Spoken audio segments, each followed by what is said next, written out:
is for people to live in peace and tranquility. The main aim is what?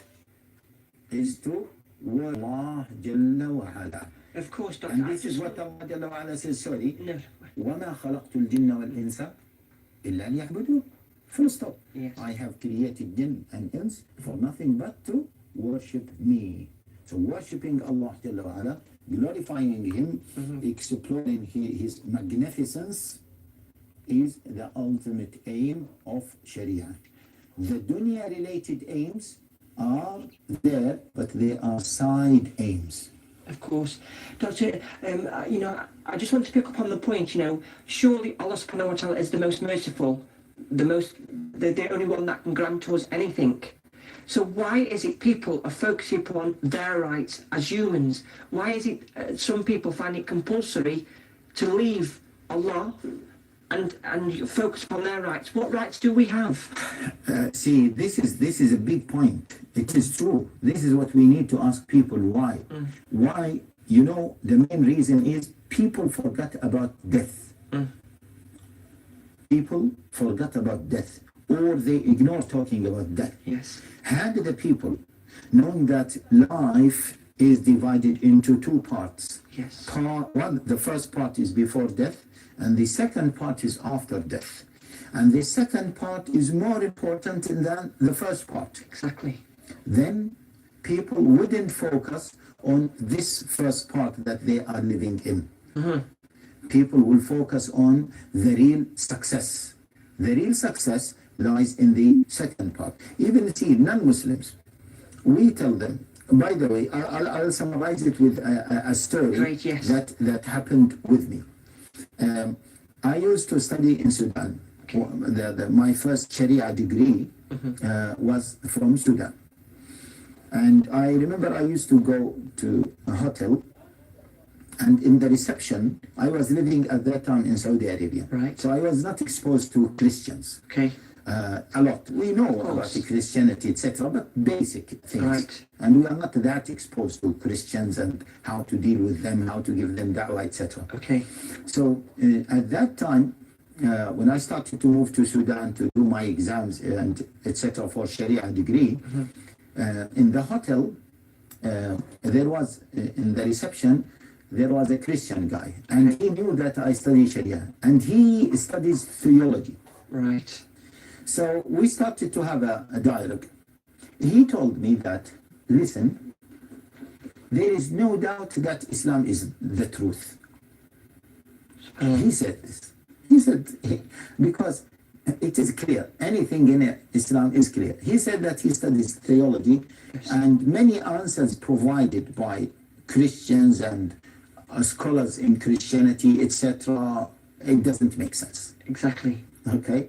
And he said, for example, Surah Maryam just describes the story of Mary in a very simple way. It goes into the heart, it penetrates the heart, Yes. and you do not find any contradiction, nothing. So I was shocked to hear this. So in my mind, why doesn't this person accept Islam? Okay, so the next day, because he was a receptionist, we could not have a very long discussion at one point. Of course. So in the next day, I started to think, how can I address this person? How can I speak to him? Then I said, let me just make it back to Saudi Arabia. So I said to him, so he said, if he accepted Islam, he will lose his position in the tribe, in the clan.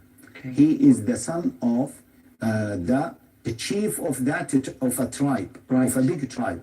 And he said that if he becomes Muslim, he will lose his position as the son of the tribe, as the next king of that tribe.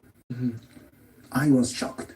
Cool. I said, so this person, how can I talk to him now? Then I said, okay, as I said, I'll make it simple according to Quran. I said to him, if your priority is life after death, then you must sacrifice everything in this dunya in order for you to be successful in your last life. which is the everlasting life, which is the eternal life. But if your priority is dunya, is this life, then you should sacrifice the other life. And he kept quiet. As I told you, I was leaving, so I left after that. I don't know what happened to him. Yes. This is the problem. Many people don't think of the akhirah. Of course. And that's why in our da'wah, we must focus on the akhirah. And the philosophy of Sharia, all of it, is based on what? Is based on believing in the day of resurrection and what will happen after that. Of course.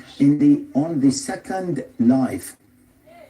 Whenever Allah Jalla wa Ala speaks about anything, any legislation, when Allah Jalla wa Ala mentioned the rulings of talaq, divorce, Yes. in the Quran, Allah Jalla wa Ala linked those rulings to those who believe in the akhirah, to those who submit to Allah Jalla wa Ala. What is the relationship between talaq legislation, divorce legislation, Yes. and believing in the akhirah? From our perspective as Muslims, there is no separation between this life and the second life. In fact, we are living for the second life. Yes. Sheikh, we're very pushed on time. I just want to pick up on the major points because as you're speaking to me, we've got everything written down, but I've got so many questions to ask you personally because you're overwhelming me with, the sense of Sharia and getting back to Allah. What message would you give to our viewers if they are upon the wrong path or they are closely guiding Sheikh? What would you say sincerely from your heart to guide those people back to the oneness of Allah? First of all, they should think of the second life. The second most important thing, they should read Quran. And Ramadan is the month of Quran. One time we'll have a long discussion about Quran Inshallah. in Ramadan.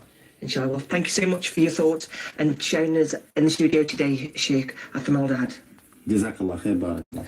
Well, that's all we have time for right now.